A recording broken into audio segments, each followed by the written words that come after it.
ए दीदी, 1 महीने ले हो गए और ऊ महारानी घोड़ा बेच के सूता तारी। अम्मा जी के एक बात भी ना सुनेली और अम्मा जी सिर्फ हमनिए पे हुक्म चला सकेनी, ऊ महारानी पे ना। ए मजलो ठीक कहता रू, 12 बज गई और अभी ले महारानी जी सुतले हुई हैं। देखा कबो न कबो महारानी के कॉफी का ऑर्डर होते हुई और जैसे लगता हमनी दोनों नौकरानी है सन। हाँ तोहर लोगन का पकाई खत्म हो गल होका त गोबरो लिपाई। हां अब इन्हें चूल्हा ना लिपाले लोगन का पता नहीं खाना कब बनी। जब देखा तब कहिए ना ओरा लाए लोगन का उनकरा के खेते जाए के बाद एकदम जंगल चोर हो गल बाड़ी कुल। लिपा कुल हाले ली अतनी गत से लिपा सन। हां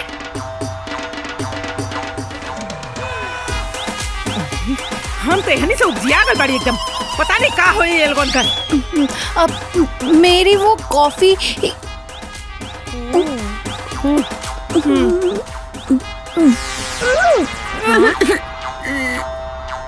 अरे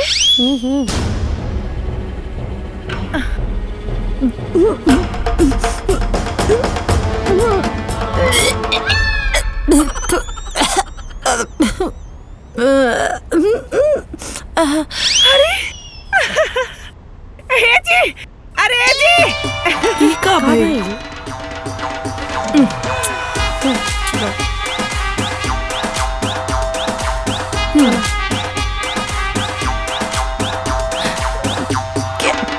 कैसे रहते हैं ये लोग तबेले में, ये डिस्गस्टिंग।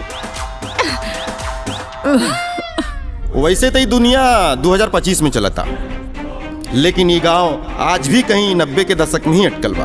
विकास के मामले में ना सोच के मामले में, जैसे कि आज भी ये गांव कोनो झगड़ा विवाद फैसला कोर्ट कचहरी में ना पंचायत में होखेला और शादी विवाह के मामले में तो ये गांव 90 के दशक के भी पीछे छोड़ देले बा। काहे से कि आज तक ये गांव में एको लव मैरिज के केस जौन सामने ना आइल। कारण रउआ लोग खुद देख लीजिए, या तो लव हो सकेला या मैरिज हो सकेला, दोनों एक साथ कबो नहीं हो सकत। सवाल पैदा नहीं हो। श्री प्रसाद भैया, आपके नहीं लागत के दुनिया आगे बढ़ चुकल बा, हमनी को अपन सोच आगे बढ़ावे के चाहिए। एक काम करा, तार 4 बेटी बिया कहा ओकरा से कि वो शुरुआत करो। श्रीपुर गांव है।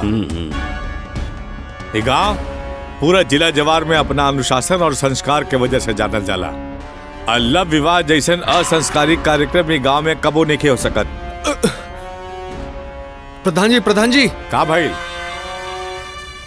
प्रधान जी प्रणाम। प्रधान जी तहरा खातिर दुख खबरी बा। दुख के बाद? बिट्टू भैया शादी कर ले बड़े। अरे लड़का अब जवान हो गई, बियाह तक करबे करी। प्रधान जी लव मैरिज शादी कर ले बड़े का? हाँ।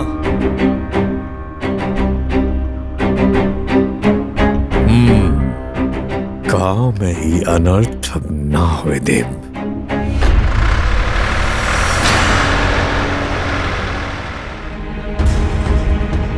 ए भाई, हमनियों के गांव में लव मैरिज के शुरुआत हो गई बा।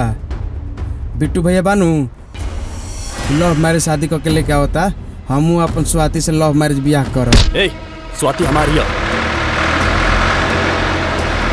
अगर ओकरा ऊपर निगाह उठा के देख लेना तो खराब हो जाए। हमार बिया बोले अरे स्वाति हमार बिया थोड़ा ना तोरा के देख भाई ते गलत करते रहे। हमार बिया करब ओकरा से। घोर कलयुग आ गइल बा भाई। रामपाल भाई सुन्निया के बैजू के बेटा लव मैरिज करके लिया होता, ई का होला? का जाने चाचा का होखेला, हम तो पहला बारी कुछ सुनत नहीं। लव मैरिज में दहेजो मिलेला का? हम तो आज तक पिक्चर में देख ले रानिया कि लव मैरिज का होला। चला का देबू वैसे नई की बहुरिया की मुंह दिखाई।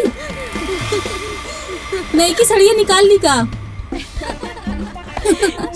चला बहुरिया की देखी। हाँ नई नवेली बहुरिया चला। हम तो सुनने बने लव मैरिज में लड़का लड़की पहले ही से मिले ला लो। अरे हमरा का मालूम।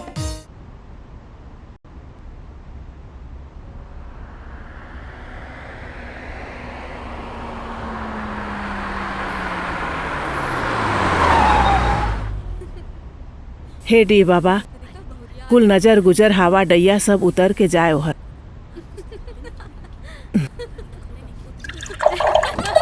आओ बेबी। आदिल गांव उतरा। अब का हुई वसुंधरा चाची के पूरा इज्जतिया तो माटी में मिल गई। अभी देखा आगे आगे का हुई। अरे खड़ी का पड़ी रे, जो एक छोड़ने लेके आओ। ए माई करे करे भाई कैसन कपड़ा पहना के लेके ले रे। इन करे लगे लहंगा हुआ ना रहल है। मैं कपार उखाड़ के लेके चल ले हां। लाई ओड़ा गांव देश का कही। अरे माई मुहुआ का ढक देलू। अरे तू चुप रहो।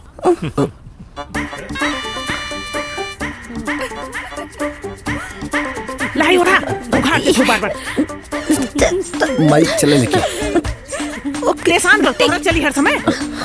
अब चला तू लेके आ मुझे। चला अंदर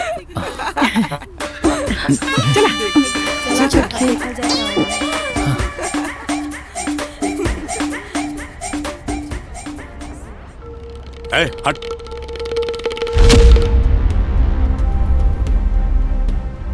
प्रणाम चाचा। हाँ? अरे शिव प्रसाद आवा आवा अंदर आवा। ना चाचा, अभी राउर घर बैठा लायक नहीं खे रह गई। काहे? रउआ के तो हम आदर्श मानत रहनिया, रउआ ही परिवार के भी। हाँ? और अगला सरपंच के चुनाव में राउर नाम भी आगे बढ़ावे वाला रहनिया। और राउर लइका ई का कर देहलस? का कर देहलस राउर लइका? सोचली हा? अरे अनर्थ कर देहलन, अनर्थ। अनर्थ? का अनर्थ हो गया? अरे शिव प्रसाद, ई 5G के जमाना में तू कौन 2G की तरह जियत बाड़ा? अभी 2G 5G के गणित हमरा के मत सिखाई। जॉन राउर लइका कैले बड़े तनी अपना दिमाग से सोच के देखी कि गांव में का असर पड़ी। परिवार के इज्जत ते जैबे करी, पर पूरा गांव के बदनामी हुई। अच्छा, ओकरा पहले तो शिवपुर जौन हो न्यूयॉर्क का बराबरी करत रहे। अरे शिव प्रसाद, काहे अपन बीपी बढ़ावत बाड़ा? तू एक बार हमरे पतोहिया के देखबा ना तो तोके बिट्टू के पसंद पर गर्व होई। अरे हम दिया लेके खोजित ना तब वो ऐसा सुंदर लड़की ना मिलत। अरे वो हमार बात ना मानब। हाँ ठीक बा, पढ़त रहिए पतो 40 आगे पछताए में रउरा। प्रणाम। जा एके का परेशानी हो गलो हमरे पतोहिया से रे। हैं? बेवकूफ कहीं के। चल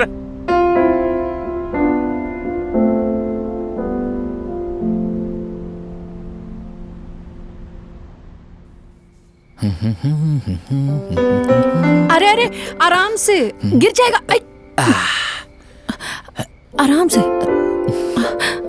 वैसे सुहाग रात में दूध तो दुल्हन लेके आती है ना? नियम त इहे हा। तोहरा के तो इहो नहीं मालूम कि किचन कहाँ बा, दूध कहाँ रखल बा। यही खातिर हम खुद लेके आ गइल बानी। और वैसे भी हमरे की पिए के तो बा। लेकिन अगर घर वाले नहीं मानते तो? तब तई बिट्टू बागी बन जाई और तोहरा के रानी बना के रखी हमेशा खातिर। बिट्टू बागी। बिट्टू बागी। अरे अरे क्या हो गई? ये लाइट क्यों चली गई? अरे तब बड़ा अच्छा बात बना। सुहाग रात के लाइट नहीं खे। चला सुतल जाओ। आवा हमार रानी आवा। न न न न न न।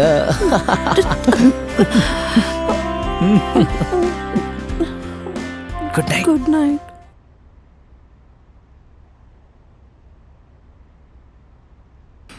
भाभी भाभी उठा भाभी।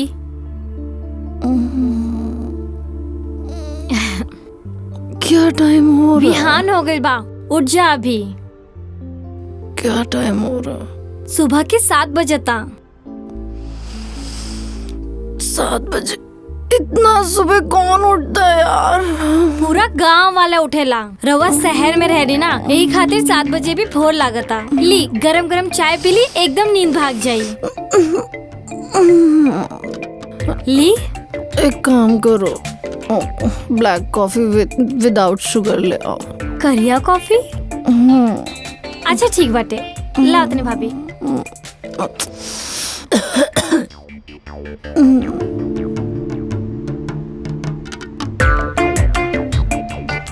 करिया कॉफी?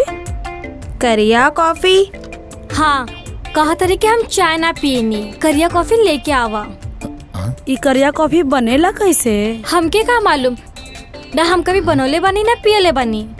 हाँ तो जाके कह दा जौन कॉफी पिए के बा करिया चाहे गोर ऊ आके बनावे और बना के खुदे पिए। कैसन बात करत रू भाभी, अगर हमने के हेतरे हाथ खड़ा कर दिल जाई तो वो का सोचियन, इहे न सोचियन कि ये घर में केहू के भी कॉफी बना के सहूरे नहीं खे। एक काम करा, हमरे लगे ना एगो आइडिया बा, रुका हम बताओ तनी। ब्लैक कॉफी को सिर्फ पिसी हुई कॉफी बीन्स को पानी के साथ मिलाकर बनाया जाता है, जिससे इसका स्वाद शुद्ध और गाढ़ा होता है। इसमें दूध, क्रीम या चीनी नहीं होती, इसलिए ये कैलोरी मुक्त होती है। हाँ तो बेटा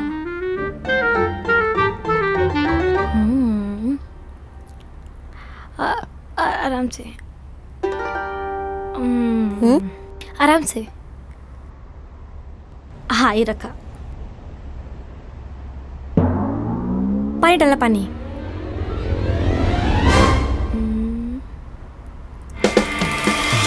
बस बस बस बस, कॉफी डाल दो, कॉफी।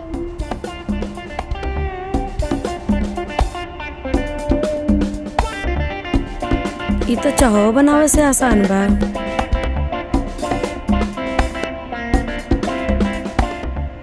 भाभी दाम के हम लेके जाता नहीं। हाँ, ठीक बा।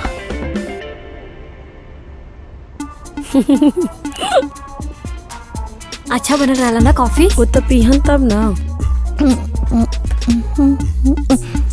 हाँ इला तो हर कॉफी। Thank you. वेलकम।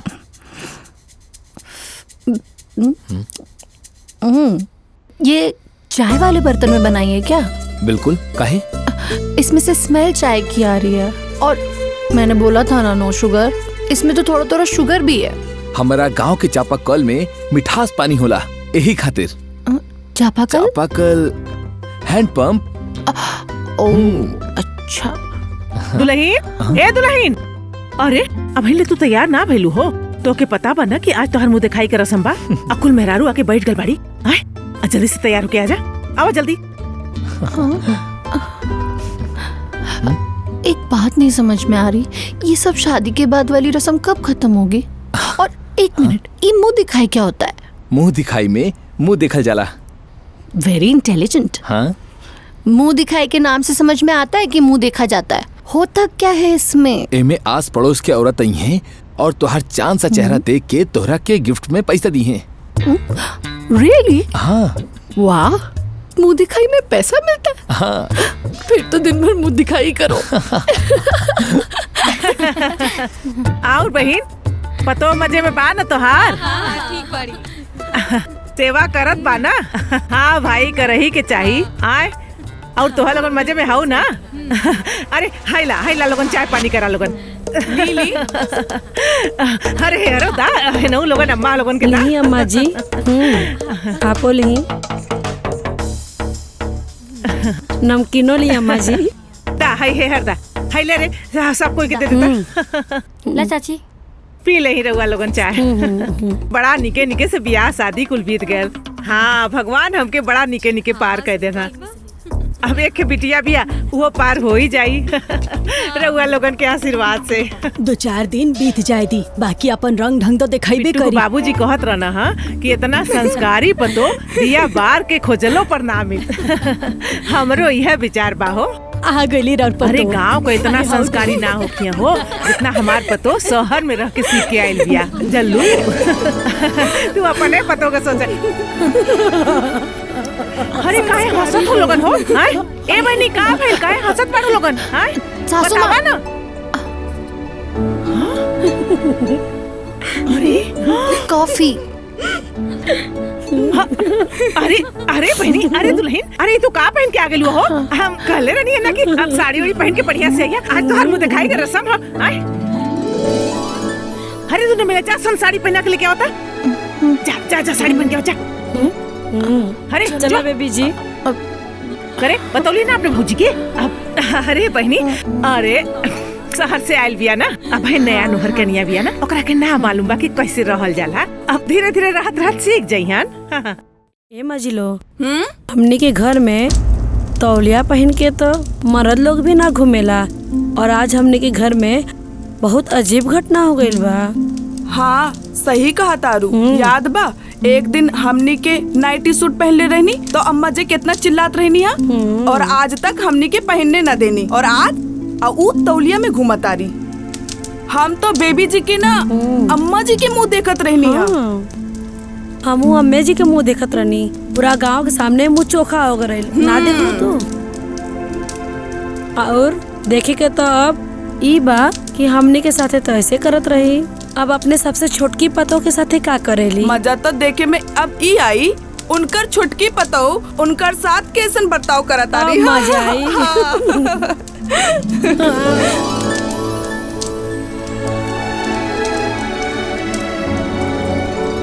जल्दी बनावे के।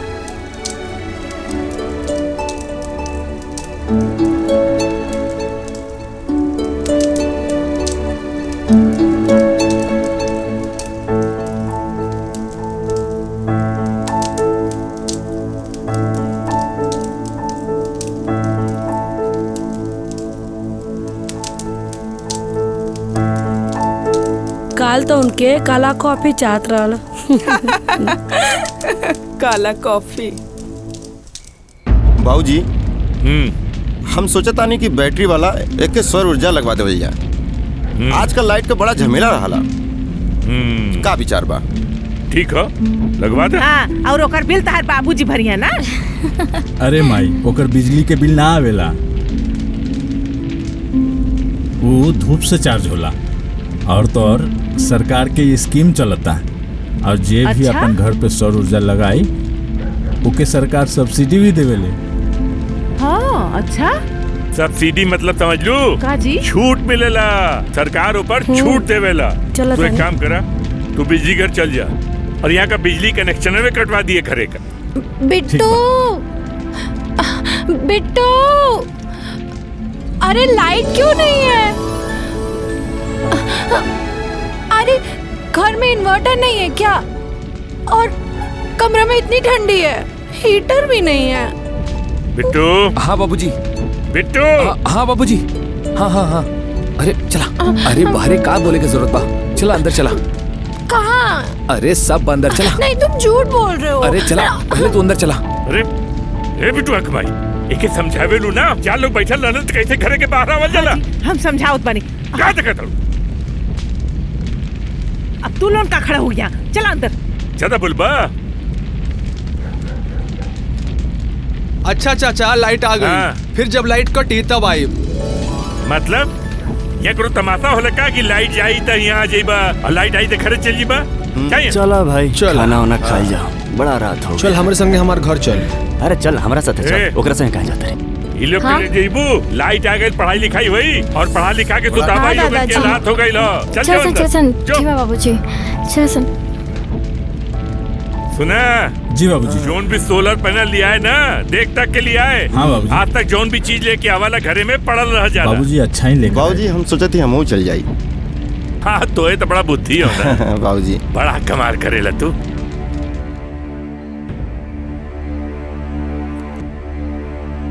चला चला देखल जाए।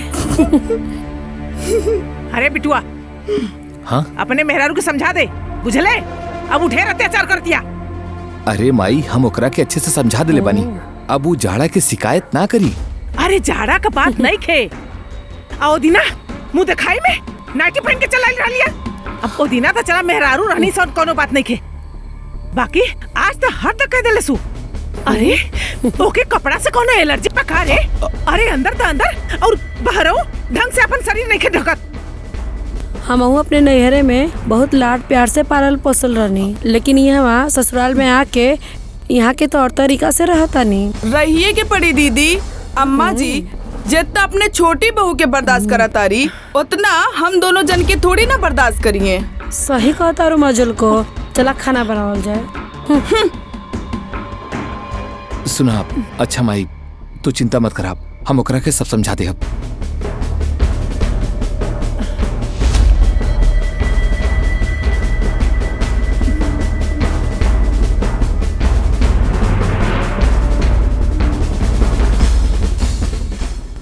ए दीदी 1 महीना ले हो गई और ऊ महारानी घोड़ा बेच के सूता तारी। अम्मा जी के एक बात भी ना सुनेली और अम्मा जी सिर्फ हमनिए पे हुक्म चला सकेनी, ऊ महारानी पे ना। ए मजलो ठीक कहा तारू, 12 बज गईल और अभी ले महारानी जी सुतले हुई हैं। देखा कबो न कबो महारानी के कॉफी का ऑर्डर आवते हुई, आज जैसे लगता हमनिए दोनों नौकरानी है सन। हाँ तोहर लोगन का पक्का ही खत्म हो गलो का तक गोबरो लिपाई। हां अब इन्हें चूल्हा ना लिपाले लोगन का, पता नहीं खाना कब बनी। जब देखा तब कहिए ना और आला लोगन का उनकरा के खेते जाए के बाद एकदम जंगल चोर हो गई बाड़ी कुल। लिपा कुल हाली हाली अतनी गद से लिपा सन। हां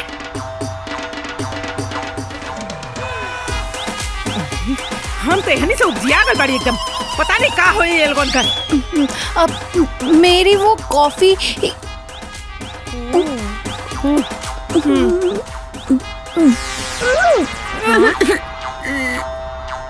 अरे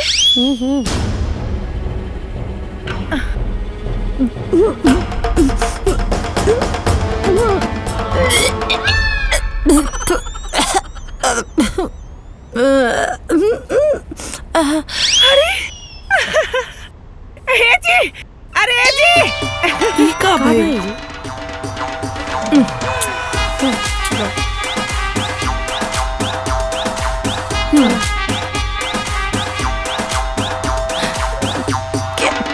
कैसे रहते हैं ये लोग तबेले में, ये डिस्गस्टिंग। अरे जी 4 + 4 = 8 छोटी 5 - 0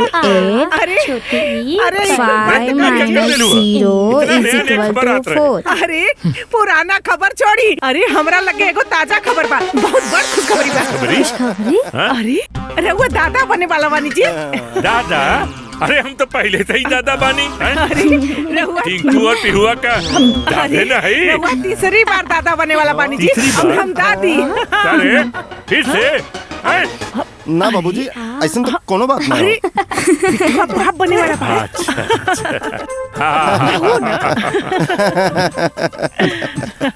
ए माई ई खबर कौना सूत्र से तोरा के मालूम चलल बा? अरे हम अपना आंखें से देखनिया, बेबी उल्टी करत रनिया।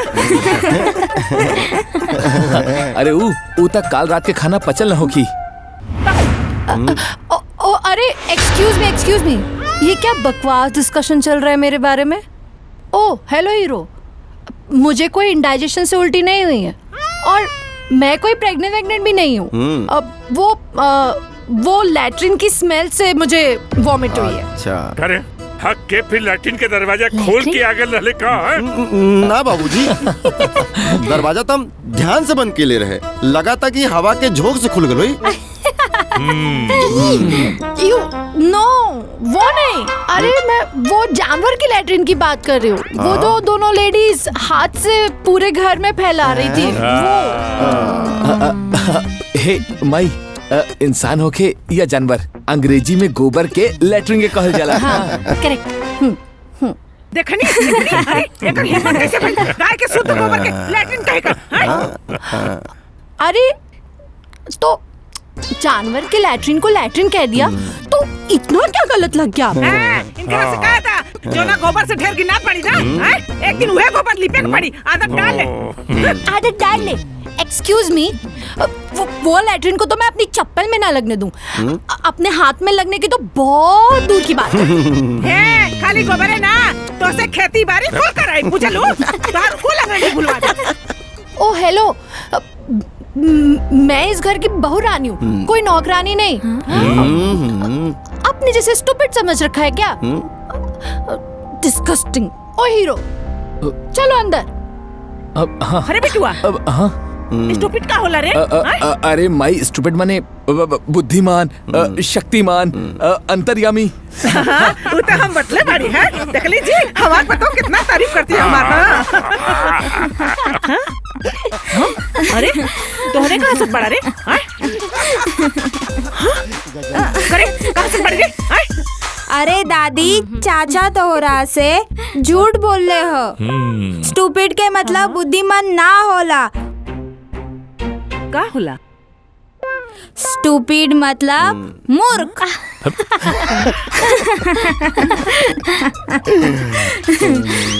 तू पढ़ ये लिख।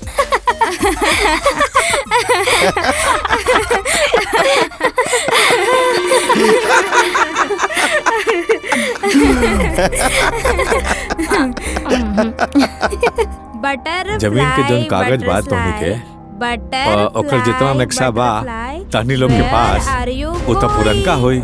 नया नक्शा फिर से निकल जाए। नया नक्शा निकलवाला जोन कागज बा तरह लगे वो सब दस्तावेज हमरा लगे जमा करा। अच्छा ओकरा के लेके हमरा ना हम जाएम ठीक बानू और बात करब और घर में जरूरत तहरा जितना पड़ा था ओकरा तो हम छांटिए देब। वो तो कर ही के पड़ी। हाँ घर में जरूरत छांट देब ठीक। और बाकी जोन बा तो देखा अगर 3 भाई बड़ा तहनी के पापा तो बराबर बराबर। अरे ई का लिखल बा? अरे बेटा ई तितली है जोन गर्मिया में हमनी के यहाँ ना उड़ेला। हाँ। मार्च अप्रैल के महीनवा में। हाँ वो है ठीक ठीक। और ई का लिखल बा? इतना तो हम पढ़ल नहीं किए। अब अभी अंग्रेजी हमरा बुझाता। कल स्कूल जाइबो तो जाके मास्टर साहब से पूछ लिये बता दिहन तरह के। पापा प्लीज बताइए ना। अरे हम बेटा पढ़ल लिखिए तो ना बता दीजिए ना। पूछ लिया जा जा ठीक बा। और दस्तावेज और नक्शा दोनों चीज लेके आवा अमीन से कहल जाए। अर्जी दिहल जाए और अमीन साहब से याद करके कहल जाए। क्या हुआ? कुछ काम था आप दोनों को? अरे देवरानी जी कुछ खास काम नहीं के बस एगो बात काहे आयल रहनी है। क्या बोलिए? देवरानी जी आज अम्मा जी के हर सवाल के करारा जवाब दे के बहुत सही कैलू। वो हमनी दोनों जन के जैसन रउआ के भी दबा के रखे चाहत रहनी। हाँ देवरानी जी आज हमो दूरे से सुननी है वो तोहरा के कोनो सबक सिखावे के कहत रहली। यही खातिर हमनी दोनों तोहरा के सतर्क करावे आए रहली। आप लोग टेंशन मत लीजिए। कौन किसको सबक सिखाता है वो तो वक्त बताएगा। और वैसे भी आप दोनों इतना क्यों डरती हो? देखो जो जैसा करे ना उसके साथ वैसा ही बर्ताव करना चाहिए। हाँ। अब देवरानी जी रउआ जैसन हिम्मत हमनी दोनों जन के अंदर थोड़ी ना बा। बाकी अम्मा जी के अत्याचार के खिलाफ आगे बढ़त रहा। हमनी दोनों जन हमेशा तार साथ देब। हाँ हाँ सासू माँ बेबी को हल्के में मत लीजिए। बेबी किसी से डरने वाली नहीं है।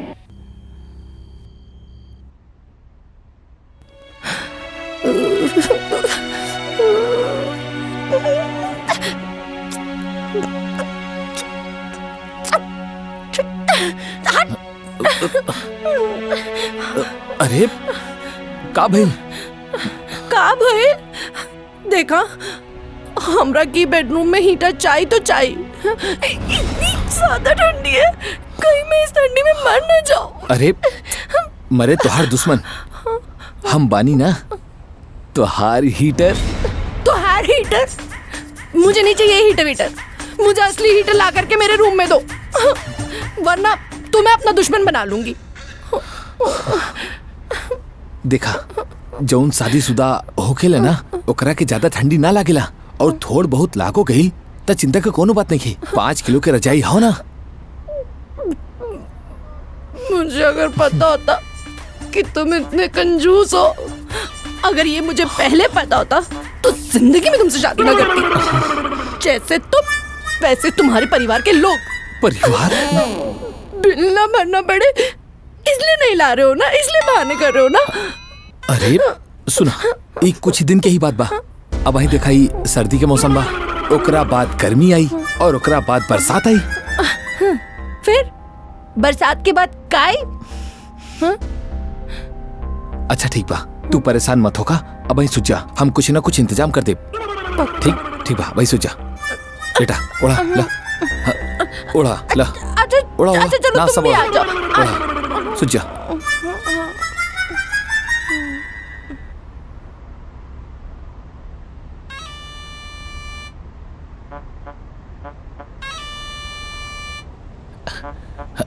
माई कहा रे?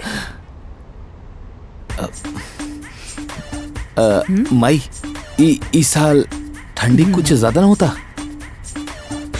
अरे तो वो का कहला वो जैकेट जाके ले ले, ठंडी कम लगी। ओ हम अपना बारे में नहीं बोलत, ओ बेबी के ठंड है तो उनको खातिर एगो जैकेट ले ला, साल स्वेटर से ठंडी न जाई, सबके जैकेट आ जाए। ए माई ओ बेबी खातिर गरम पानी करे वाला गीजर अपना बाथरूम में लगवा ली। अच्छा तो उनकरा खातिर गीजर लगवा ले बा, और ही सब हो। गीजर तो लग के रहेगा और हीटर भी लगवाऊंगी, और चाहिए तो आप लोग भी अपने अपने कमरे में हीटर लगवा लीजिए, कोई रोका थोड़ी किसी को।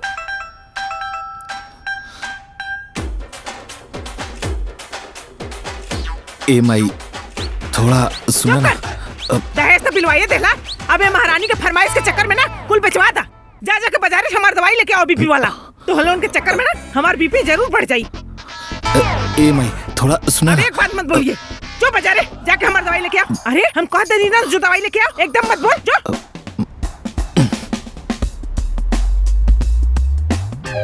हमहू देखा था कैसे इनकर गीजर और एसी लगा था।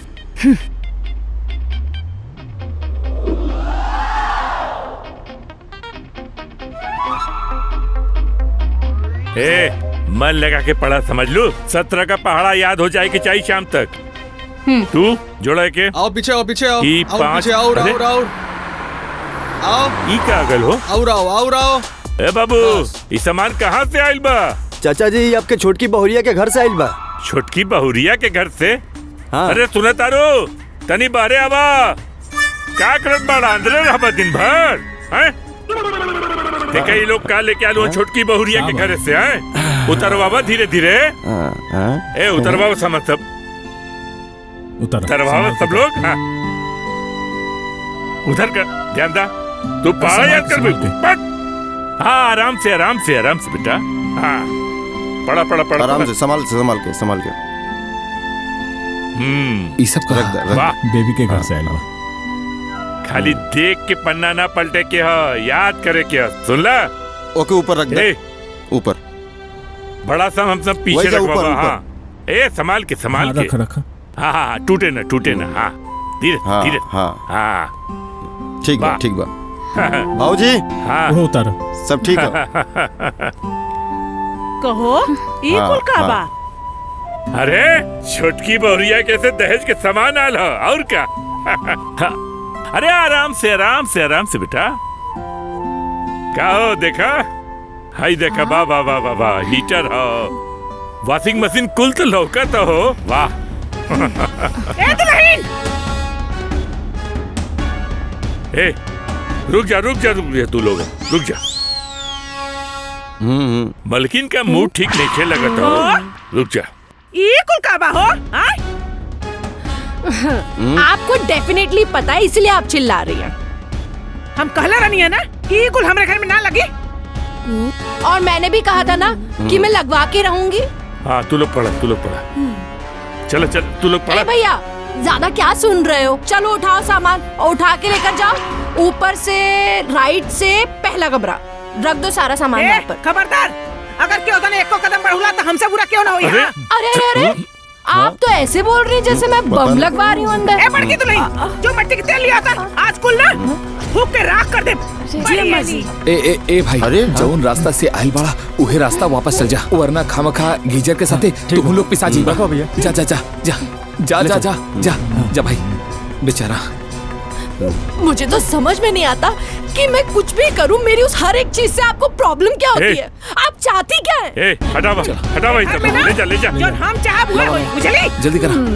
आप सास हैं, समझी? कोई महारानी नहीं कि जो हुक्म देंगी वही होगा, जो कहेंगी वही होगा। अरे हम जौन हुक्म देब ना वह तो के माने के पड़ी। चलो हम सास हैं, जो घर में जो। आप ना साइको ही औरत। कोई इलाज कराओ यार इसका। चल भाग रे भाग। करे रे बिटुआ। चल का बोलती रे? और हमके इलाज कराओ खतिन काको के गइल है। साइको मतलब हम पूछ के होता। हटी। ए अब तू का खड़ा बाड़ू? जान हो गल तोरे मन का, जान हाँ तो तू करा अपने मन का। और क्या पढ़ाई ले। माइयो नू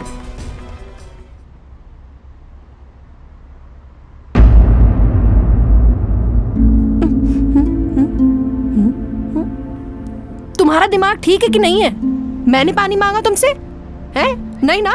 जो मांग रहे हो वो तो तुमसे दिया नहीं जा रहा है। तुमने इसलिए मुझसे शादी करके मुझे इस घर में लाए थे क्या? हाँ, ये तुम्हारी साजिश थी कि इससे शादी करके इसको घर पे ले जाकर के नौकरानी बना के कैद करेंगे। शादी से पहले तो बहुत बड़ी बड़ी बातें कर रहे थे। बेबी तुम ना मेरे घर पे चलो, मेरे पेरेंट्स से मिलो। मेरे पेरेंट्स ना इतने ब्रॉड माइंडेड हैं कि क्या ही बताऊं मैं। तुम एक बार ना मेरे घर पे आओगी ना तो तुम्हें बिल्कुल अपने घर जैसा लगेगा। तुम्हें लगेगा ही नहीं कि तुम अपने ससुराल में आई हो। मेरे पेरेंट्स ना तुम्हें बेटी बना के रखेंगे, ये वो ऐसा वैसा। अरे जो देना था वो दे तो पाए नहीं।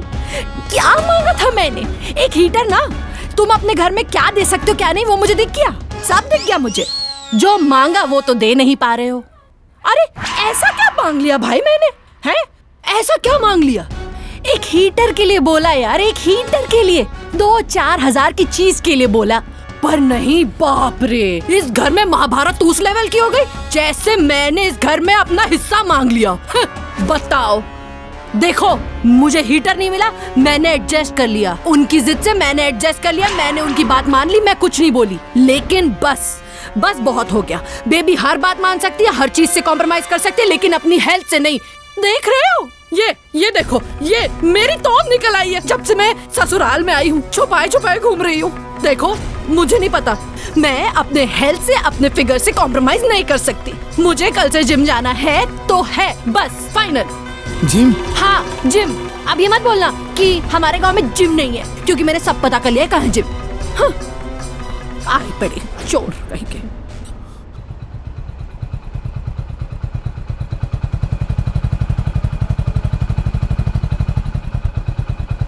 कहो कहाँ लोग जत बड़ा हो? ओ बेबी के हम मंदिर लेके जाता नहीं, पूजा करे खातिर। मंदिर करे? घरे में तो ते कबो पूजा पाठ करबे ना करेले। अना इनकरा के पूजा पाठ से कोनो मतलब बा? आज हमनी के हृदय परिवर्तन हो गइल, यही खातिर जाता नहीं। अरे हम तो ये सोचत बानी कि इतना सवेरे सवेरे उठ कैसे गई नी? सासू माँ एक काम करिए, आप जब तक ये बात सोचिए तब तक हम लोग मंदिर होके आते हैं, वरना बंद हो जाएगा ना मंदिर। बाय बाय सासू माँ। बाय सासू माँ। कहाँ जात वालों? जायदा जहाँ जात पड़े जा। अरे प्रधान जी बिट्टू आवा था। प्रधान जी बिट्टू के संग अंग्रेजी मैडम आवत बाड़ी। ए बिट्टू रुक रुक, तहार गलती करे के सिलसिला ना रुकी का? हाँ? तू दोनों मजनू ए गांव के संस्कार अंस्कार सब कुछ भूल गई तू। ओकरा बाद ऐसा कपड़ा पहन के अपना मेहरारू के लेके घूमत रहा। मैंने का चाहता रहे एकदम से गांव बर्बादे कर दे बा। देखा प्रधान भैया, ये हमार पर्सनल मैटर बा, और कौनो लेकी अगर ये कपड़ा पहन के ऐसा बैठ जाली तो उससे ओकर संस्कृति खराब ना हो जाला। अब संस्कार के नमवा पे अलग अलग ज्ञान देवे। हाँ मतलब तारा कहला के मतलब ये बा कि गांव के लड़का संस्कार उस्कार जौन बा वो कुल भुला दही, जो मनुहे करी। एक्सक्यूज मी मिस्टर, आप होंगे जो होंगे, और आपको जो बात करनी है मुझसे बात करो। हाँ क्या बोल रहे हैं आप कपड़ों के ऊपर? कपड़े पहनने का ढंग किसी का चरित्र कैसा है ये नहीं बताता, समझ आई? बेबी तू चुप करा, हम बात करते नहीं। क्यों चुप करूं? तुम कुछ जवाब ही नहीं दे रहे हो उनको। ये कोई जवाब होता है क्या जो तुम दे रहे हो? अच्छा घर चल के बात करते नहीं। घर चल, इनसे बात करो तुम। क्या? कुछ तक करे के पड़ी। गांव के लड़का के माहौल खराब कर दिए। हम देखत रही, ई दोनों के कुछ तो करे के पड़ी। बेबी इस शहर ना गांव हा, गांव के संस्कार और संस्कृति दोनों अलग होला। शहर जैसे यही न चलेला, जहाँ चाहबू वैसे केहू के भी मोला का लेबू। अरे तोरा के का जरूरत है बोले के? हर जगह ऐसा बोलल जरूरी ना होला। अरे वो गांव के प्रधान हा। हाँ तुम तो चुप ही रहो। आए बड़े पता नहीं मेरे कपड़ों के ऊपर बोल रहे हैं। अरे क्या गलत कपड़े पहने हैं यार, कुर्ती और जीन्स पहनी हुई है। अब क्या चाहते हैं, साड़ी और सर पे पल्ला लेके घूमूं? अरे तो फिर यही कह दो तुम सीधे सीधे। हाँ, पता नहीं कैसे कैसे लोग हैं। और तुम मुझे बोल के लेके गए थे कि जिम के लिए लेके जा रहे हो, जिम का भी पता नहीं करवाया। अरे पता करके आ जाए हम, बगले में तो बा तू ना। रुको।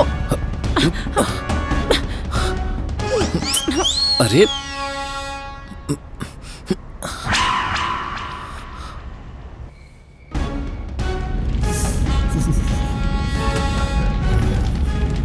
इतना सोच सोच के रखबा, कायदे से लगाबा। कौनो काम जिंदगी में ठीक से ना कर ले पारा। लिया बेटा,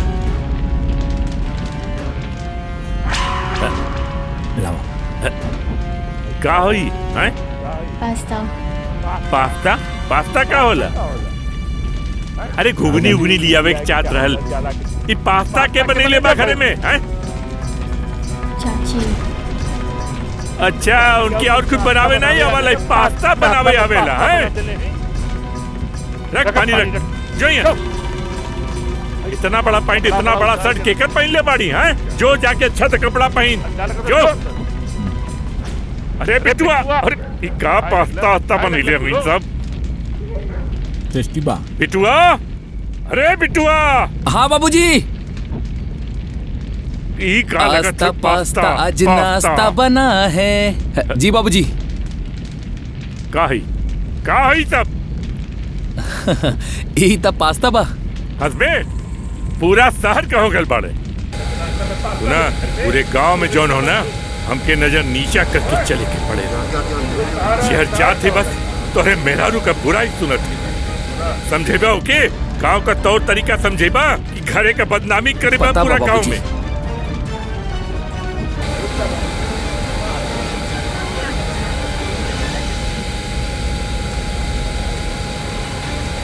तू सही कहता रे भैया, परिवार के इज्जत के सवाल बा। आज पूरा गांव हंसता हमनी सबके ऊपर। उस दिन मेहरारू सब जो देखे आ ललिन, उनके घरे में जाके देखा, ओके देख देख के सब हंसत थे, ओकरे बारे में किस्सा सुनावत थे। का इज्जत रहल हमार और का बना देला तू। अरे बाबूजी, रउआ के तो मालूम बा उस शहर के रहे वाला लड़की बिया, और ये गांव समाज के कल्चर ओकरा के नहीं मालूम। अच्छा तो समझावा ओके। और गांव में शहर के लड़की ना आलिन का, सब कैसे रहलिन? न पहने का सऊर, न चले का सऊर, न खाना बनाए का सऊर। का सुना तुम? कह दे कि माई से पूछ के काम काज करे, पहने ओढ़े, खाना पीना बनावे, समझ ले? जो और जाके समझा दियो के जो। और ये नाश्ता में पास्ता न आई। खा लो बाबूजी। खाता ही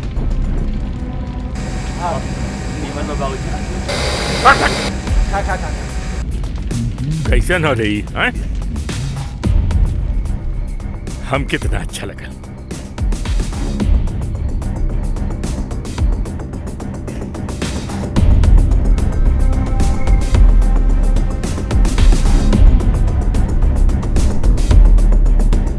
प्रधान जी, ये लोग जौन कर्म कैले बा ना, एकरा वजह से पूरा गांव के नाक कट गइल बा। घर वाला समाज में कैसे मुंह दिखाई? उन पे का बीती? बिना परवाह कैले ये लोग घर से भाग के प्रेम विवाह कैले बढ़े। इन लोग के ऐसा सजा मिले के चाहिए। एकरा वजह से आज के बाद ही गांव में कोनो लड़का लड़की ऐसा कदम उठावे से पहले सोची। का चाचा देखा भाई, हाँ। गलती तो ये लोग कैले बा, सबसे पहले ये लोग के तलाक करावे के पड़ी। हाँ। और ये नाजायज विवाह के तोड़े के होगी। बिल्कुल। हटिए भैया, हटिए ना। और इन दोनों के रिश्ते को नाजायज बताने वाले आप होते कौन हैं? ऑल्सो ये दोनों बालिग हैं और कानूनी तौर पर बालिग के द्वारा लिए गए सारे फैसले जायज होते हैं।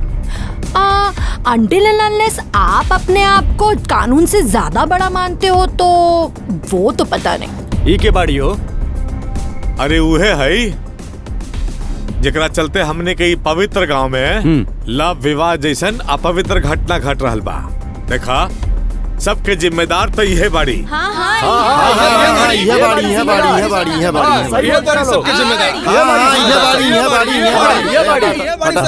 सबकी जिम्मेदार।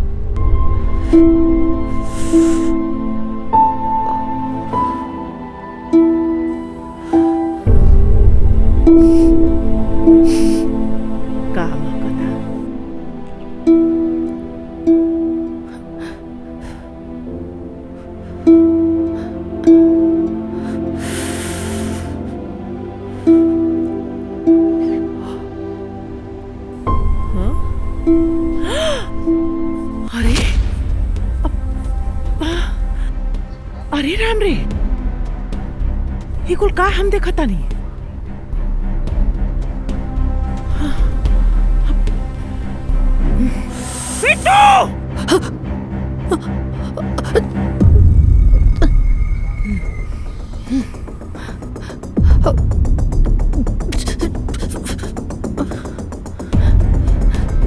बिटुआ, ए बिटुआ। अरे का भाई लो? अरे का ना भाई लो पूछी हमसे। अरे हम अपने आँख से ना देखती ना तो हम कबो विश्वास ना करती। बाकी हम एकरा के अपने आँख से देखनी है। ये अपने कमरा में बैठ के सिगरेट पियत रही है। हाँ माँ जी, एगो हमनी दोनों को देखी। हमनी दोनों आप और बाबूजी के सामने सर पे पल्लू रखला जा, और ये महारानी दिन भर छोट छोट कपड़ा पहन के गांव भर घूमेली। हमनी के घर में दुगो बच्चे बाड़े, उनकर पे का असर पड़े? सिगरेट, आज सिगरेट कल दारू। हाय हो दादा। भाभी माई, अरे जो ना दिन से घर में आयल बिया ना, तो ना दिन से हम एकरा बर्दाश्त करत बानी। अरे अरे घर के इज्जत मिट्टी में मिलाओ खातिर ये कोनो कसर बाकी ना छोड़ दिया। आज तक हम एकरे हर करतूत पे पर्दा डाल गई नहीं, लेकिन बस अब ना, अब पानी सर से ऊपर जा चुकल बा। अरे अरे अरे एकरा के लौकल नहीं कि ये घर में एकर दूगो जेठन बाड़ी, वो दोनों कैसे रहत बाड़ी? अरे वो हनिये से तन को गुण सौर सिखले होती। बाकी अब सीखे सिखावे के समय खत्म हो गई बा। वसुंधरा तू शांत हो जा, हम बिट्टू के समझा देते। वे बिट्टू, देखा तू बहू के तनी समझा दी कि आगे से इतनी गलती घरे में न कर। अरे ये का समझाई? अगर ये समझदार रहत तो ये ऐसा कदम ना उठौले रहत। करे तो के ये लड़की मिलल पूरा संसार में अपना खतिन बियाह करके लियाओ खतिन। अरे ये निर्लज की लाज नहीं खेरे। करे ही पनौती कहाँ से तू लेके आइले? अरे एकरा के खाना बनाओ नहीं क्या होता? एकरा घर के न कोनो काम करे आवे। आई ना बड़ बुजुर्गन का इज्जत कराई। ये तो हमनी के इज्जत मत ही मिला देलस। एक्सक्यूज मी सासू माँ, मैं ऐसा कोई भी काम नहीं कर रही हूँ जो आपके बेटे को पता ना हो। और आप क्या मुझे बर्दाश्त कर रही हैं? बर्दाश्त तो मैं आपको कर रही हूँ, और आपको ही नहीं, इस परिवार के सारे सदस्य को कर रही हूँ। अब आपको बता दूं एक बात, मैं एक बहुत संपन्न परिवार से आती हूँ जहाँ मुझे और मेरी सोच को आजादी मिली हमेशा। पर यहाँ आने के बाद तो दिखा भाई, यहाँ इंसान की सोच और इंसान को तो छोड़ो, यहाँ के जानवरों तक को आजादी नहीं है। और अभी आप क्या बात कर रही थी? खाना बनाने की। मुझे खाना बनाना नहीं आता, मुझे घर का काम करने नहीं आता। तो सासू माँ, घर पे जब काम बढ़ जाए ना तो घर के काम करवाने के लिए नौकरानी रखी जाती है, बहुरानी नहीं। समझी? आप क्या चाहती है कि मैं आपके पीछे जी माँ जी, जी माँ जी, जी माँ जी, माँ जी बोले उठो, माँ जी बोले बैठो, माँ जी बोले ये, माँ जी बोले वो, माँ जी बोले खाए, माँ जी बोले वो। बेबी, हमार माई से ऊंची आवाज में बात मत करिहा, न तो हमरा से बुरा केहू न हुई।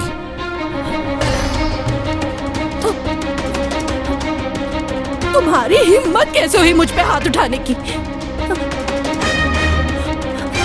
आज तुमने मुझे थप्पड़ मार के एक बात तो रियलाइज करा दिया कि तुमसे प्यार करना, तुमसे शादी करना मेरी जिंदगी की सबसे बड़ी भूल थी। अब इस घर में मैं सेकंड नहीं रहूंगी। जाओ।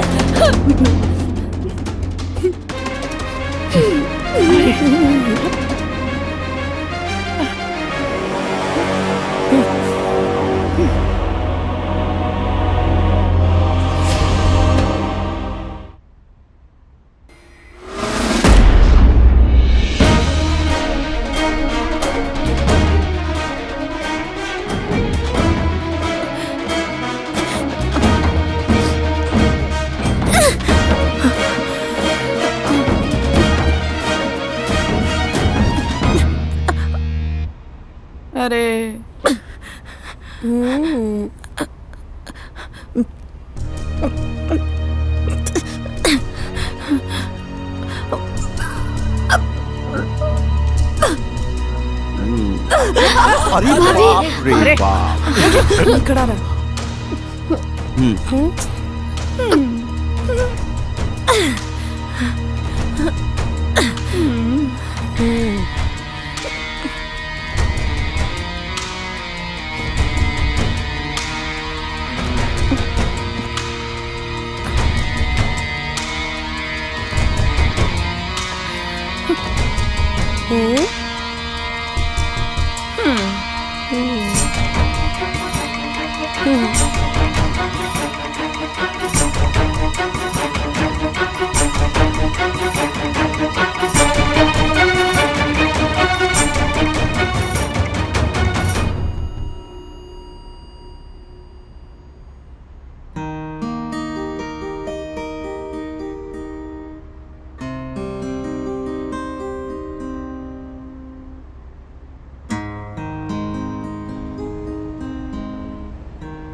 बेटा,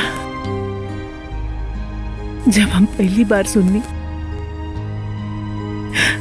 तू अपना खातिर लड़की पसंद कर लेने वाला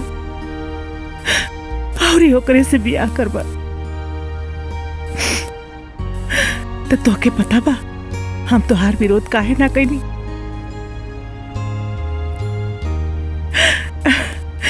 काहे कि हमरा के तोहार खुशी चाहत रहे। अरे लड़की कैसन बा, ओकर बर्ताव कैसन बा, हमरा के कोनो मतलब ना रहे। अरे हम तो तोर खुशी चाहत रहनी रे।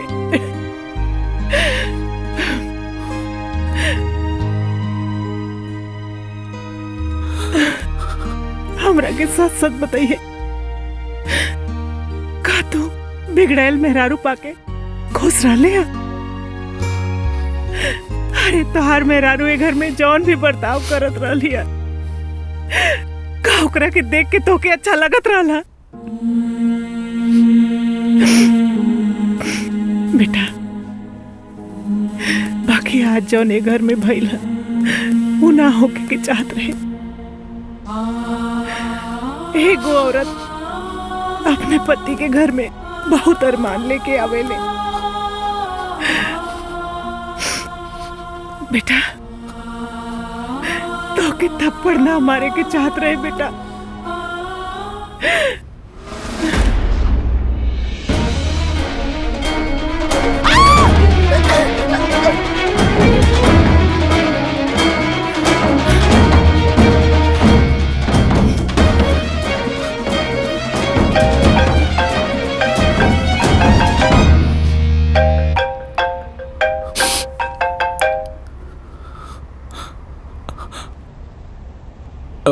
हेलो। हाँ जी, बिट्टू बोला था नहीं।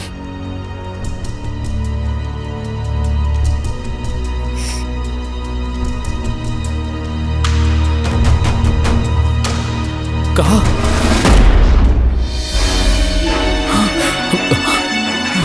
चला चला। डॉक्टर साहब, बेबी कहाँ भैया?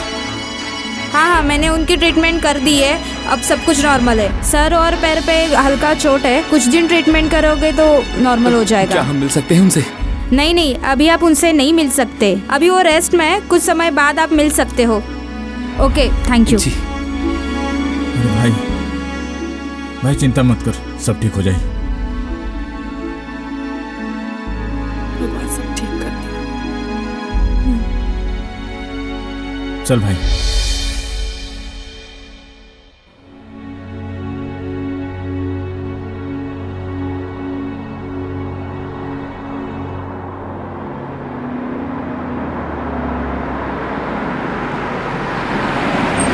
आराम से रुक जा। हाँ। आवा। चला जल्दी चला आराम से। दुल्हन, आवा दुल्हन, आराम से। आवा दुल्हन, आराम से। हाँ ठीक बैठ। ठीक बात दुल्हन। आराम से आराम से कौनो बात ना, आराम से सब ठीक हो, ठीक। कहो खिचड़िया बनैलू, कैसे दवाइया खाइए तुली? हाँ हाँ पानी उबाल के धर दिए पाऊ ना। चलो तुली। ये सब का हो गेल? शीला, डॉक्टर साहब कहले हुआ कि पहले जैसे चल फिर ना पाई का? एकर मतलब जिंदगी भर हमनी को उनकर देखभाल करे के पड़ी? आखिर वो ई परिवार के सदस्य बिया। बतावा, मुसीबत में न साथ देवल जाई तो के साथ दे? कुछ दिन खातिर तो ठीक बा, जीवन भर के ना ले। भगवान चाहिए तो जल्दी ठीक हो जाई महाराज। ठीक ठाक रहली तब वो हमारे पे बोझ रहली, अब तो अपाहिज हो गल बाड़ी। सास ससुर का सेवा कइल तो बहू के फर्ज होला। एकर का मतलब बा? ई देवरानियों का सेवा करे के पड़ी। साफ साफ सुन ली, हमरा से ये सब ना होई। अरे ऐसे ना बोलल जाला। अरे एक तो बेचारी पे पहले से मुसीबत आइल पड़ल बा, और तू ऊपर से ऐसे बोलता लो।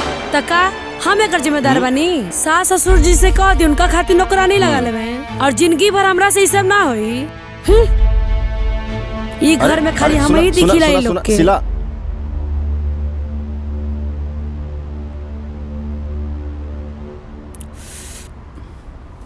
का बात बा? काहे इतना परेशान बाड़ू? परेशान?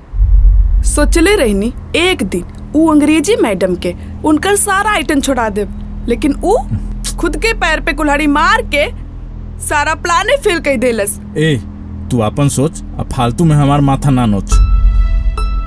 मतलब वो महारानी के अब सेवा करे के पड़ी? हाँ, करे के पड़ी।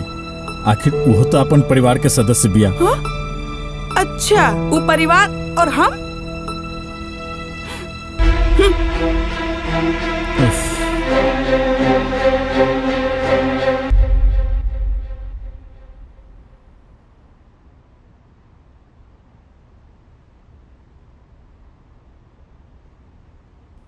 प्रणाम चा। अरे शिव प्रसाद, आवा आवा बैठा बाबू। और बतावा, घर में केहू नहीं खे? अरे सब अपने अपने काम पर लगल बा। और हॉस्पिटल वाला बात ना पता लगल का? अच्छा अच्छा। अरे वो एक्सीडेंट हो गए ने बहू के।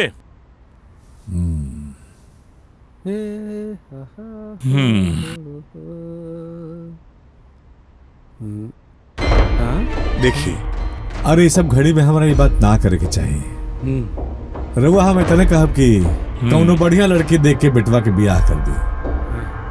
वो हम सोच रहे बानी कि धीरे धीरे सब ठीक हो जाए और फिर गाड़ी रास्ता पर आ जाए। और का उम्मीद के भरोसे राव और अपन बेटा के जवानी बर्बाद मत करी चाचा। अब देखी, अभी माहौल में ये बात करे के तो ना चाहिए, लेकिन हम तो यह कहब दूसरा लड़की देख के बेटवा के बियाह करा दी। बियाह?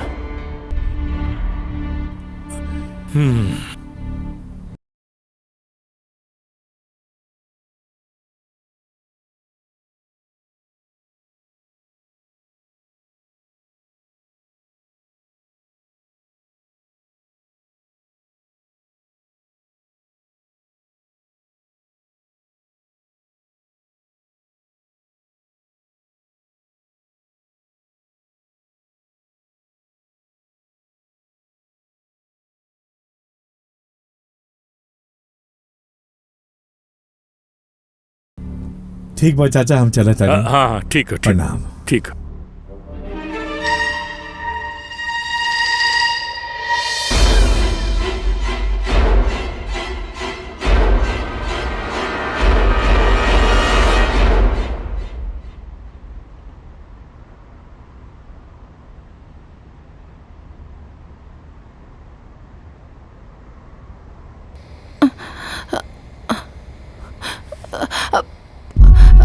भाभी,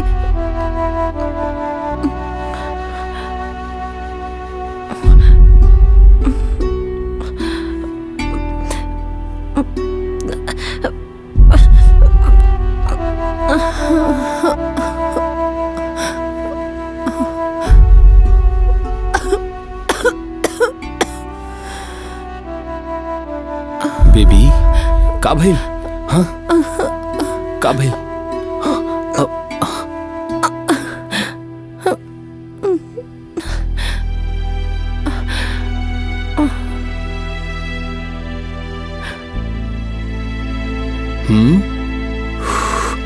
मुंह खोला।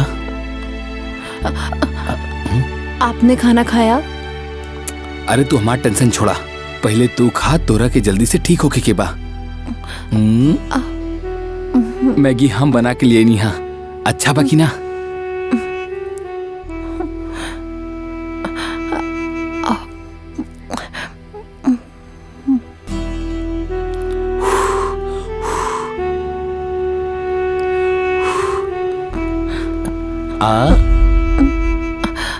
अच्छा, आजकल अपने घर में बहुत सी बातें सुनने मिल रही हैं। आपको तो पता होगा कि घर में आपकी दूसरी शादी की बात चल रही है। आप भी दूसरी शादी करना चाहते हैं?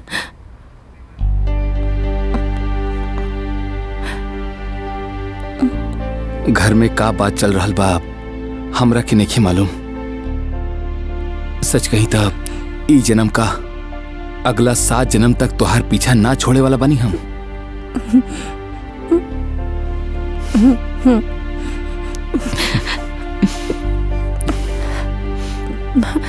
मेरे को छोड़ के मत जाना।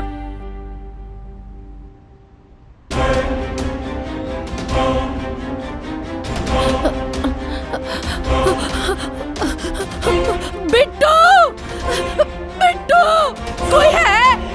मेरे कमरे में शॉर्ट सर्किट हो गया है, कोई है? अरे कहाँ है दुल्हे? अरे बाप रे बाप! भाई होता ना! अरे अरे अरे दुल्हे! अरे कहाँ पानी लोगों ने? कहाँ है लम्मा जी? अरे कहाँ हो गए लम्मा जी? हाँ लम्मा जी। अरे अरे बाप रे बाप! दादा, अरे कैसे हो गया? अरे अरे ऊपर चढ़ के उठा दे! अरे बाप रे! चला चला चला चला।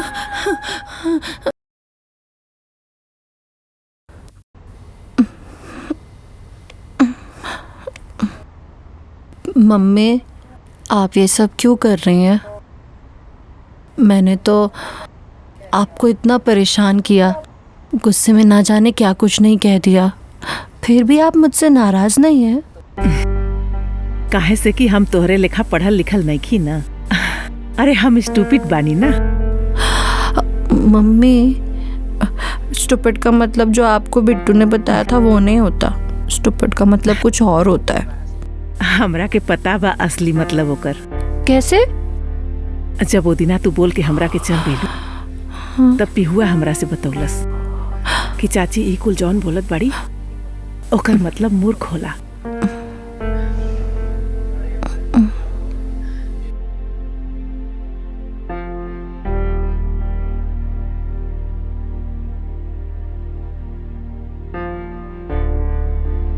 तू जब जब हमरा के अंग्रेजी में गरियावत रहलू ना, तब तब बिट्टुआ हमरा से झूठ बोले कि तू हमार तारीफ करत बाड़ू। ए दुल्हन, अरे हम अंग्रेजी भले ना जानीला, बाकी हम इतना जरूर जानीला कि गुस्सा में केहू केहू का तारीफ ना करेला। तोहरा के बचावे खातिर बिट्टुआ हमरा से झूठ बोलत रहे, काहे से कि वो तोहरा से बहुत प्यार करेला।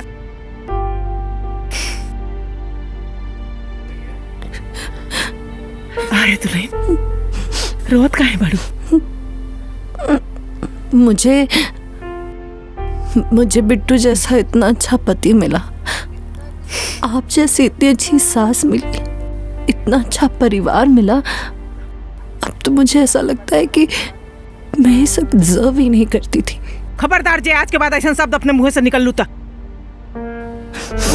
अरे तू हमार पतो हो ना, तू हमार बेटी बाड़ू और के कहेला तू हमरे ऊपर बोझ बाड़ू। अरे हमरे तीनों पतोहन में सबसे ढेर समझदार, सबसे ढेर पढ़ल लिखल तू बाड़ू। अब पूरे गांव में तोहरे लेखा अंग्रेजी के पढ़ले बा का? हां, कोनो लड़कन के एक अक्षर अंग्रेजी ना आवेला। क्यों के आवेला अंग्रेजी? अरे दुल्हन, मन निराश मत करा। अरे हम तो यही कहब कि तू अपने ये गुड़ के सदुपयोग करा। अरे लोगन के ज्ञान बांटा, अपन लोगन का जीवन संवार दा, तो हर मन भी बदल जाई और ये तो लोगन के कुछ ज्ञान भी मिल जाई। मम्मी लेकिन फिर आप ही बताइए क्या करूं मैं। अरे तू खुद समझदार बाड़ू, तू खुद से सोचा ना कि तू अपने ज्ञान के सदुपयोग करके कैसे समाज में सुधार ला सकेलू। हाँ।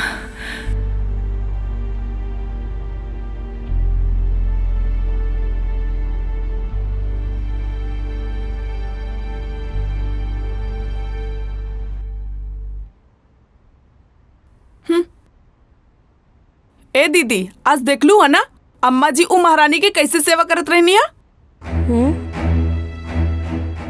और हमनी दोनों कितनो बीमार रही जा, अम्मा जी एक गिलास पानियो ना देवेली और ना तो ऊपर से आगे डाल देवेली। और जब ही घर में हम आयल रहनी तो रउआ के कितना सेवा करत रहनी हा। और सोचले रहनी जब छुटकी आई तो हमने की सेवा करी, लेकिन ना वो तो महारानी जी है ना, वो सेवा कैसे करेनी, वो तो सेवा करावेली ना। और अम्मा जी ऊपर से उहु सेवा करत। और उहे ना बाबूयो जी कहत रहले बहुरानी बहुरानी ऊ बहुरानी। और वो देवर जी तो ऐसे बदल गए नी, पूछो ही मत। बेबी जी ये, बेबी जी वो, बेबी जी ये। और ना तो महारानी जी के करिया चाय चाहेला। अरे करिया चाय ना, ब्लैक कॉफी कहल जाला। हाँ वे करिया चाय ब्लैक कॉफी कुछू। जल्दी जल्दी काटा ना तो उहु करते रही है सुनई है। थोड़ा ऊपर, थोड़ा साइड, हाँ थोड़ा नीचे, थोड़ा सा नीचे, थोड़ा। इतना ठीक बना? हाँ हाँ बस बस बस बस। हाँ ठीक बा।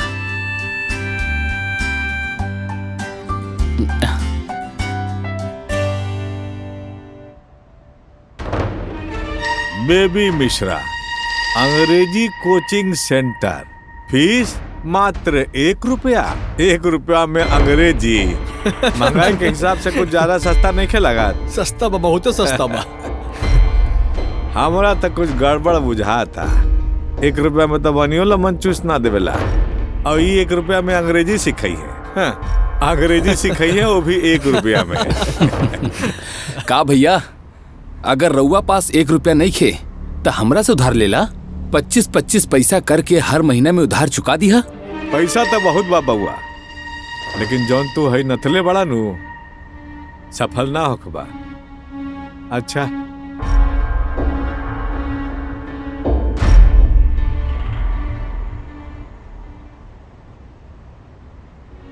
तू काहे परेशान होत बाड़ू? ऐसन ऐसन गांव में बहुत लोग बड़े। अंदर चला। तू जौन काम करता रू बहुत बढ़िया बा, बस अपना काम पे फोकस करा। समझ गेलू? ई गांव वालन के चक्कर छोड़ दा।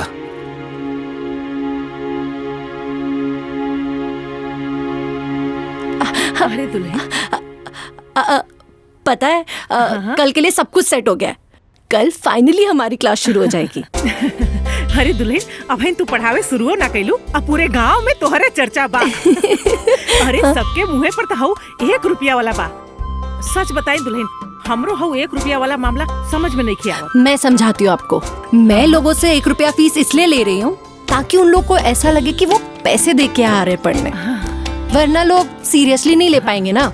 और वैसे भी मम्मी, आजकल के जमाने में फ्री में मिली चीज की किसको वैल्यू है। अरे दुल्हन, यही से हम सब केहू से कहिला कि हमार पतो सबसे समझदार ही है। अब चला तू आराम कर ला, तो के बिहाने पढ़ावे लिखावे के बा ना। हाँ चला चल। नमस्कार, मैं हूं आपका अपना बाबा। जी हाँ, 1 रुपए में इंग्लिश बोलना सीखें। अब आप कहेंगे कहीं ये जुमला तो नहीं? जी नहीं, बिल्कुल नहीं, क्योंकि श्रीपुर की बहू बेबी ने ये कर दिखाया है। 1 रुपए इंग्लिश सीखने का, वो भी इसलिए क्योंकि जिस चीज की कोई वैल्यू नहीं होती उस चीज को कोई सीखना पसंद नहीं करता।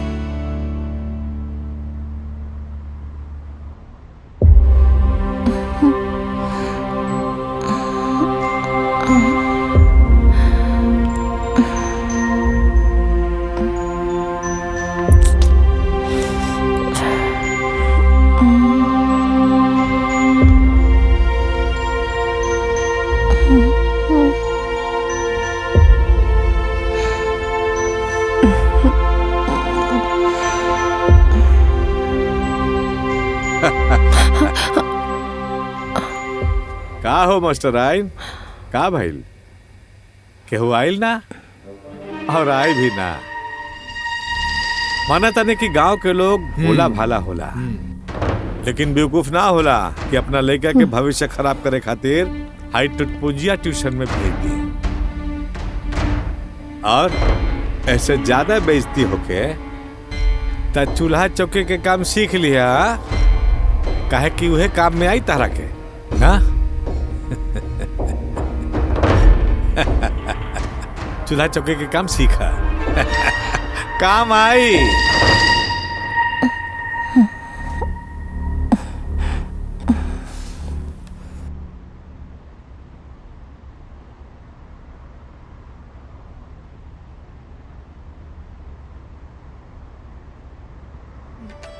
अरे आज काहे सवेरे सवेरे बिटिया रानी के तैयार करत तारू? स्कूल खुले हुए तो अभी समय बा, तब तक खेल कूद लेवे दा बिटिया रानी के। अरे वो स्कूल ना दूसर स्कूल जातिया, हमार बेटिया अंग्रेजी सीखी। बिटुआ के घरे हाँ। कने को ना जाई। पापा हमरा के अंग्रेजी सीखे के बा। एक बार कह देनी ना कि नहीं खे जाए के त नहीं खे जाए के, ठीक?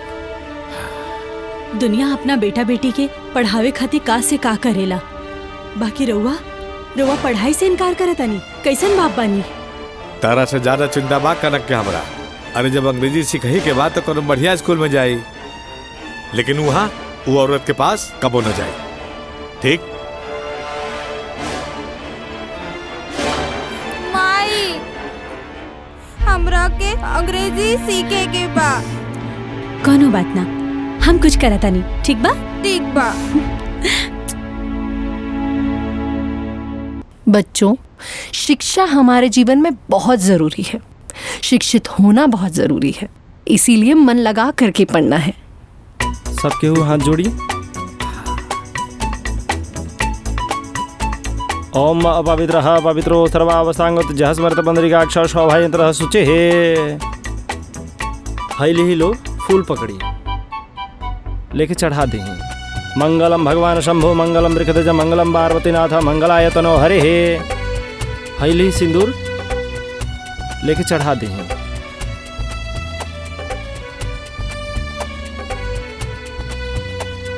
ऊपर लगा दी अच्छा से, बढ़िया।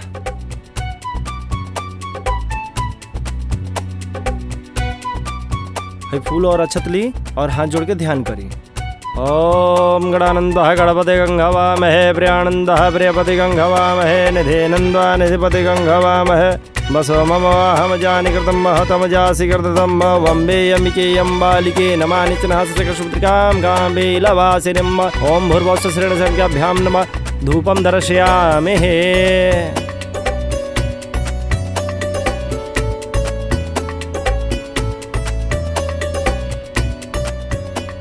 हई फूल ली गणेश जी के पास चढ़ा दें। रो सब लोग खड़ा हो जाए।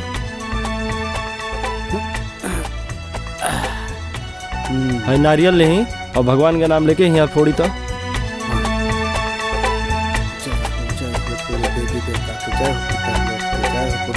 यहाँ फोड़ी। गणपति बप्पा जय हो, जय हो।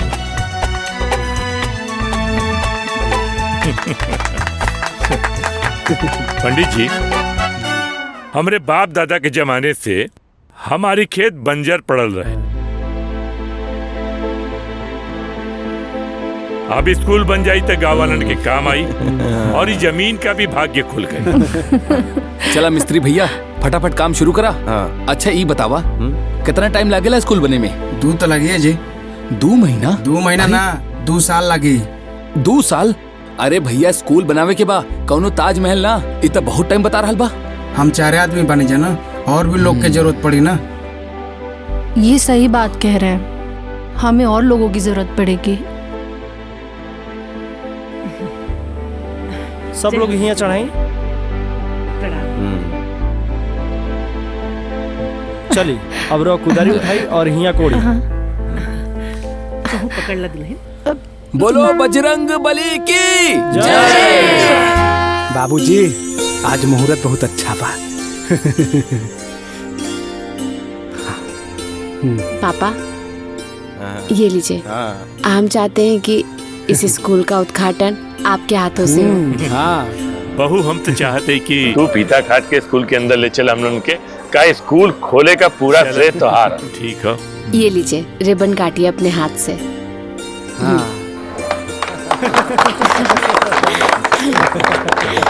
लो बेटा, चली चली। चलो। आई आई आगे अब भैया स्कूल बन गइल बा, उद्घाटन भी हो गइल बा आज, और तो और एडमिशन भी चालू हो गइल बा। बिट्टू बेबी और उनकर कुल परिवार रहे और गांव वालन सब हुए रहे। लागत अभी पूरा गांव के अंग्रेजी सिखा के ही मनी है भैया। अब तक गांव के कुल बच्चा लोग अंग्रेजी बोले लागी। भैया कुछ करा, ये सब बहुत गलत होता।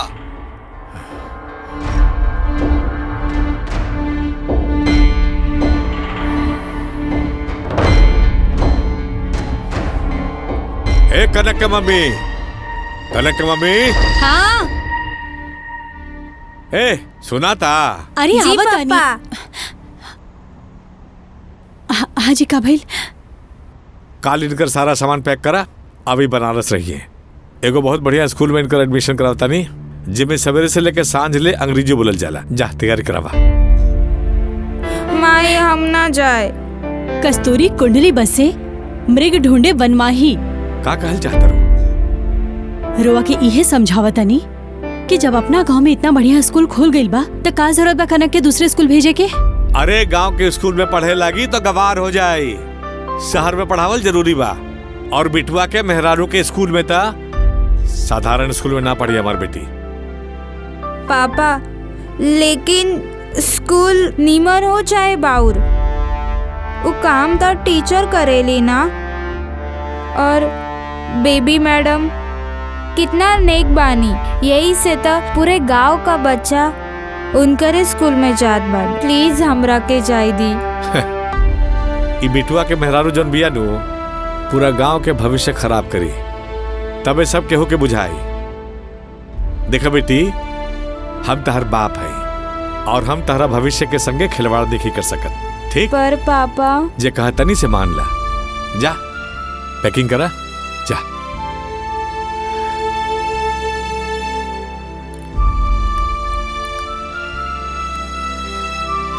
रोआ के समझावल ही मुश्किल बा।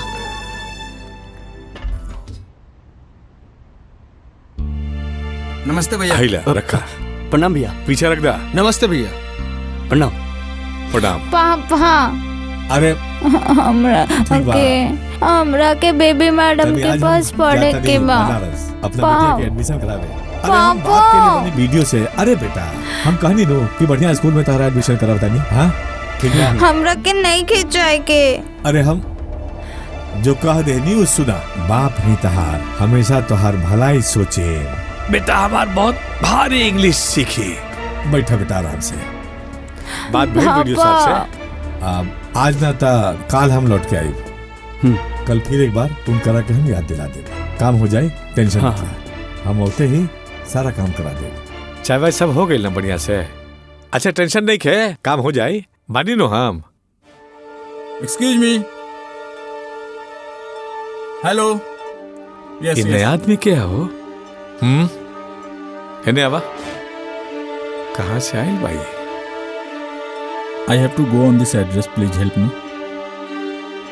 ई का पूछता रे?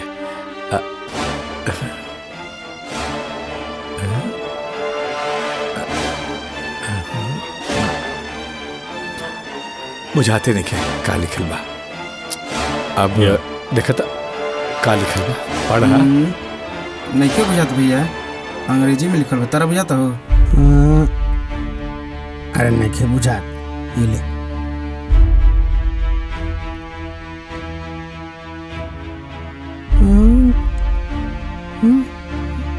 कौनों के समझ में नहीं आवत। अब ई अंग्रेजी हमनी के समझ में ना आवेला, तारा बुझाता? Sorry. What?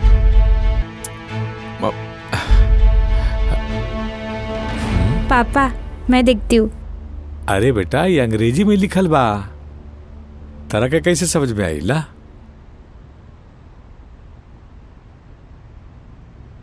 Actually, you have come too far. This hotel is situated in the city, which is almost 10 kilometers away from here. You can take a bus there. The bus stop is just a 5-minute walk away. That way. Thank you so much. Thank you. अरे वाह बेटा, तारा के पढ़े आवेला, लेकिन English कैसे सीखला बेटा? पापा रउआ गुस्सा त न करब ना? अरे एमे गुस्साए वाला कौन बात बा? अरे अब तक तू अंग्रेजी बोला तारू, तारा के अंग्रेजी के सिखावला सा? तीसरे नंबर का प्राइस हो जाता है। पापा बोले बेटी। हमरा के बेबी मैम सिखवले बाड़ी। बेबी मिश्रा।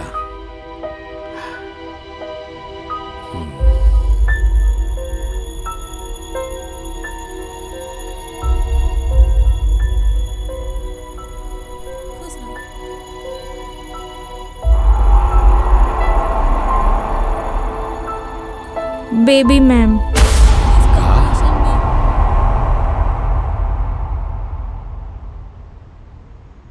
कनक, कनक,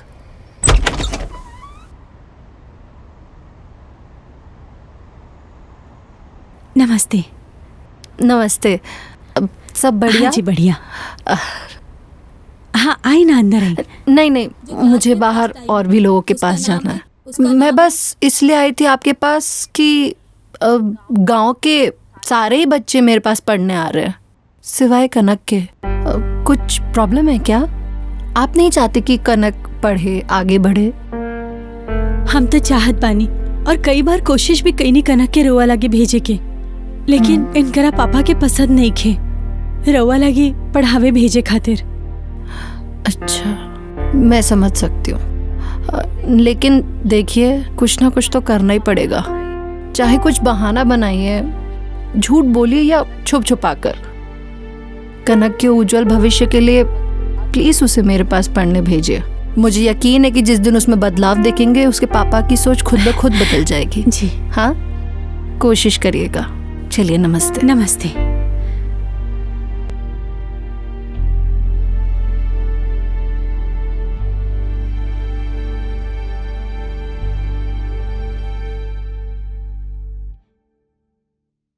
अच्छा बेटी, जल्दी जल्दी धीरे से निकल चलल जाओ।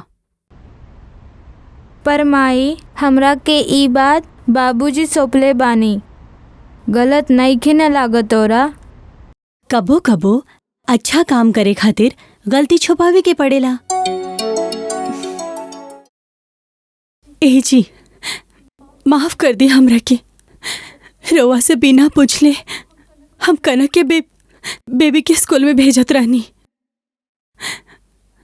गलती तहरा से ना भइल, गलती हमरा से भइल बा। हमार सोच कितना गलत रहा। बेटा, अब तो दूसरा स्कूल ना जेबो। अब चला, आवा, चला, बैठा बेटा।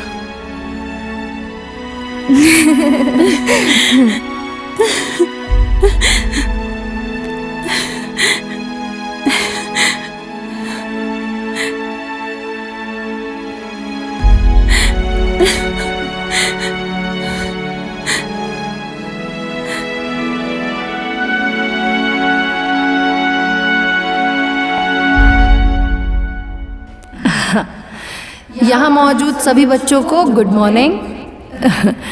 I hope everyone is good, right? कैसे हो आप सब? अच्छे हो ना? तो आप सब को मालूम है कि हमने और आपकी टीचर्स ने ये डिसाइड किया था कि हफ्ते भर में जो पढ़ाया जा रहा है उसका हफ्ते के एंड में टेस्ट लिया जाएगा, एंड टेस्ट के रिजल्ट्स के बेसिस पर first, second and third prize distribute होगा। So you all know, last week आप सबका टेस्ट हुआ था, तो उसके रिजल्ट्स आ चुके हैं। और मैं प्रियंका मैम से ये रिक्वेस्ट करना चाहूँगी कि वो रिजल्ट्स अनाउंस करें। Yes ma'am, thank you.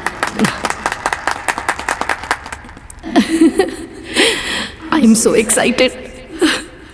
तीसरे नंबर का प्राइज जाता है, उनका नाम है किशन यादव।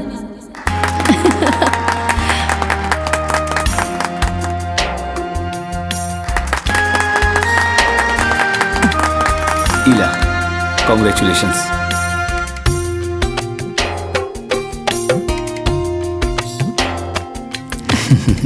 बस बस खुश रहा। खूब खुश रहो। खुश रहो। हाँ, इस कंपटीशन में जो दूसरा प्राइज प्राप्त किया है उसका नाम है चिराग शर्मा।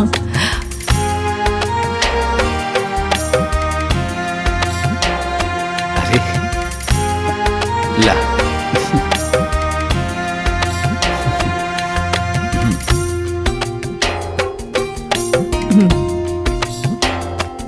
अब उसको बुलाने की बारी है जो क्लास में फर्स्ट आई है। उसका नाम है कनक मिश्रा।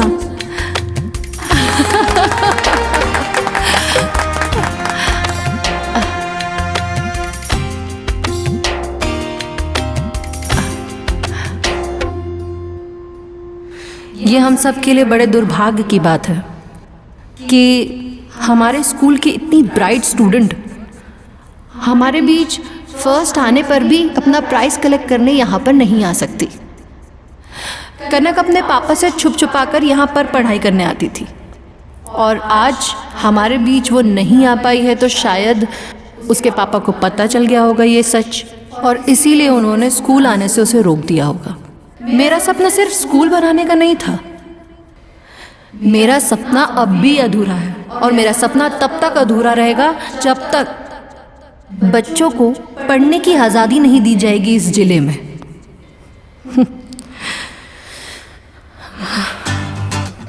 जी मैडम।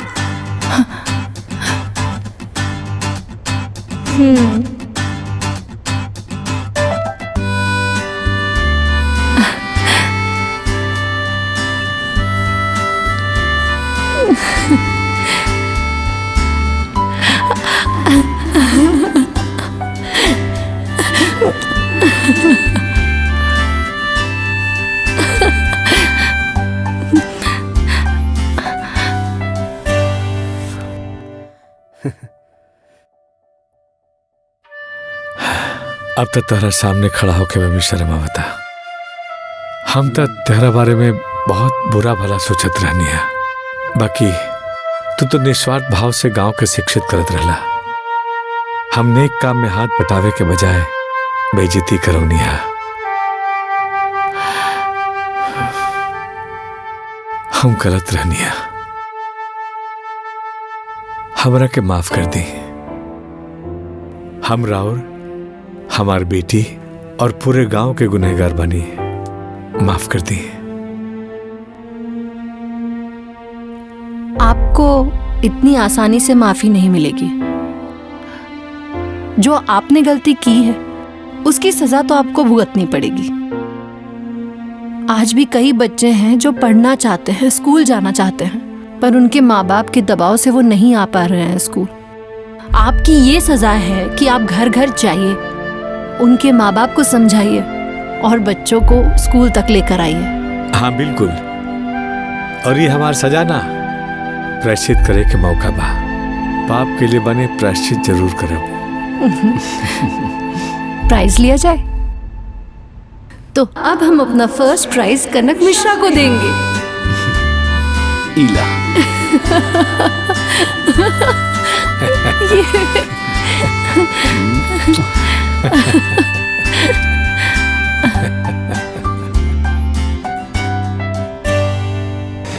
देखा भाई, ये कहल गलो पहली नजर में देख के कोई के प्रति धारणा न बनाइए। और तुम्ही से क्या गलती है?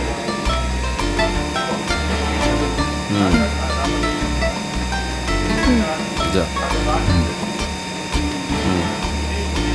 नहीं भैया। देखा भाई, तू छुट्टी बहुरिया पूरे गांव में शिक्षा का क्रांति लाए।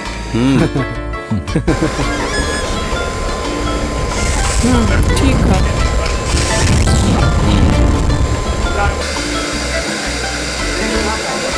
हाँ ये पढ़ा हाथी एलिफेंट स्पेलिंग बोला। पहली नजर में देख के कोई के बारे में राय कायम न करे के चाहिए। वो कहल गए हो ना कि सीप में से मोती निकाले बदे बहुत मेहनत करे के पड़ेला। हमार बहुरिया लाखों में एक पिया। अरे हमार छाती गर्व से चौड़ा हो गइल बा। देखा समझला बिट्टू? हाँ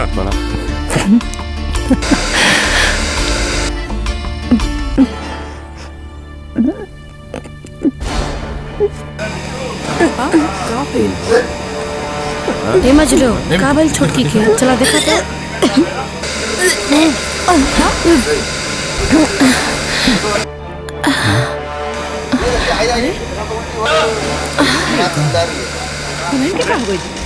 अरे देखा क्या भाई लोग? अरे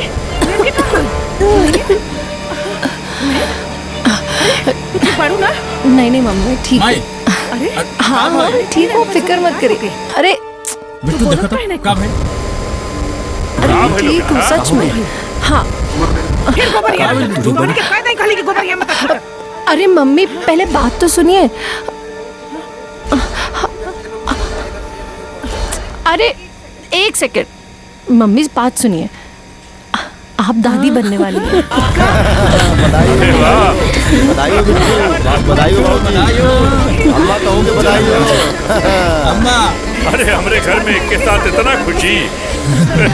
सरकार में एक के साथ इतना खुशी। बेबी तोरा के कोनो दिक्कत नहीं? आज हम बहुत खुश बानी।